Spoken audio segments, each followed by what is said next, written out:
in this lesson, we'll build a bracket that will hold our solar panels onto our kind of cylindrical base that we built. So we've got the base here. Let's go into our outliner, and you can see I just named it base. We can also kind of clean it up. We can delete the history of it. And for the scale, let's go ahead and show our panels. So actually, it's not too bad.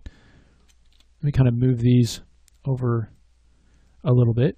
We may need to modify the scale a bit, but now we want to create something that will connect kind of these three together and then also be able to stick them right onto the base. So to do this, I want to create kind of a half circle shape.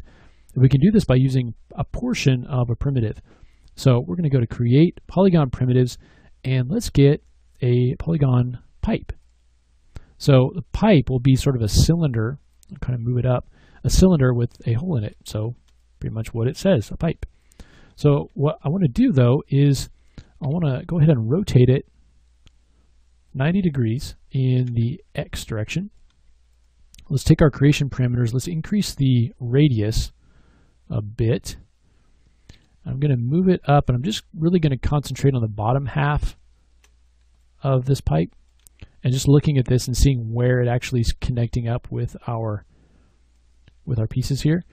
And so let's add a little bit of thickness to it, so maybe something like that. We can also change the divisions.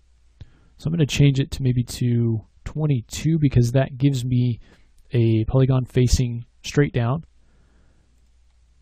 And let's also change the height a little bit so it's a little bit more kind of square shaped. And let's increase our radius just a little bit so it hits those pieces right in the middle. Okay, so kind of get our overall shapes of our bracket here done. And then what we can do is get rid of the polygons that we don't need. So let me kind of move this down a little bit. And we're not going to need these, so I'll click, double click all the way around. We won't need these. Anything above on the top of the panel we won't need.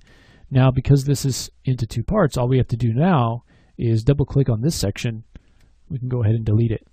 Now there's a couple of pieces that are sticking up. You can go ahead and hit 3 to smooth it. You can see they're still sort of sticking up.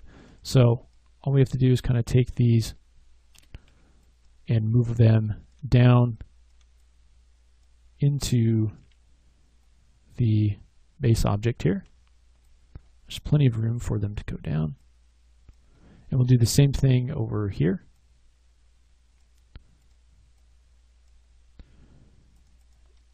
All right, so what we can do now is start to add a little bit of detail to this.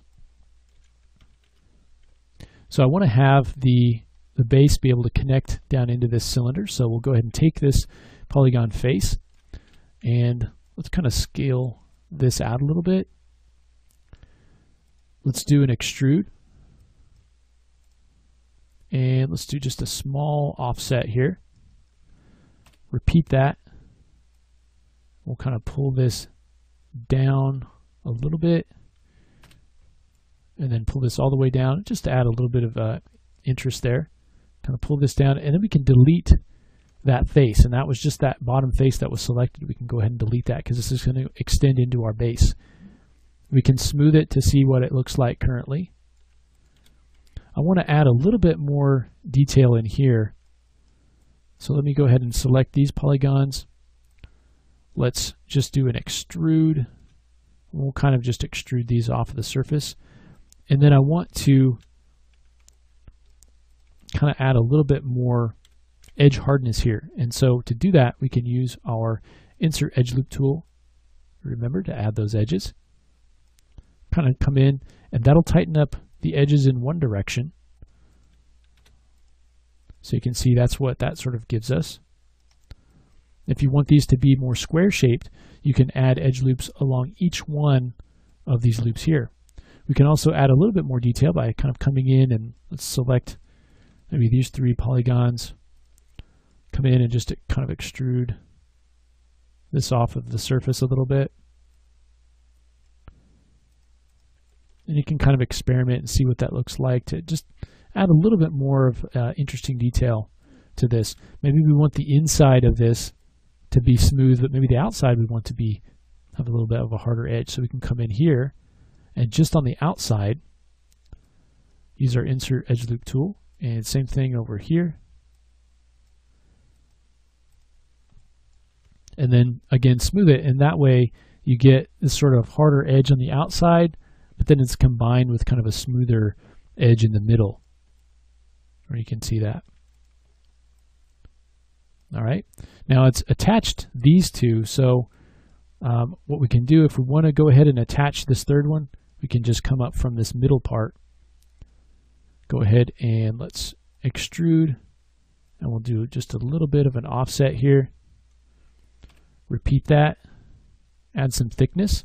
As we bring this up, we can also increase the number of divisions. So increase those divisions to 2. Right now we've got that last polygon selected, so we can go ahead and delete it. And then if we want to add a little bit of shape to this centerpiece, we can go ahead and use those divisions that we just added to add a bit more shape to it. Okay, and we get something like that. You can add a little bit more detail to it, but the main thing is that we have that built. Let's go ahead and take our centerpiece and kind of move it, and we just want it to fit sort of inside this little bit here. So maybe something like that. So we can kind of rotate around.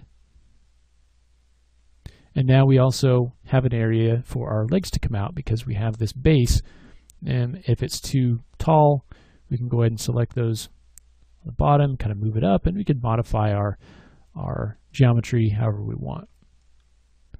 Okay, so just by using a section of a primitive and just thinking about the shape that we want to create, we're able to very quickly build out this, and then we can build out pieces from that there, but it just gives us a nice way to get an already existing sort of curve here.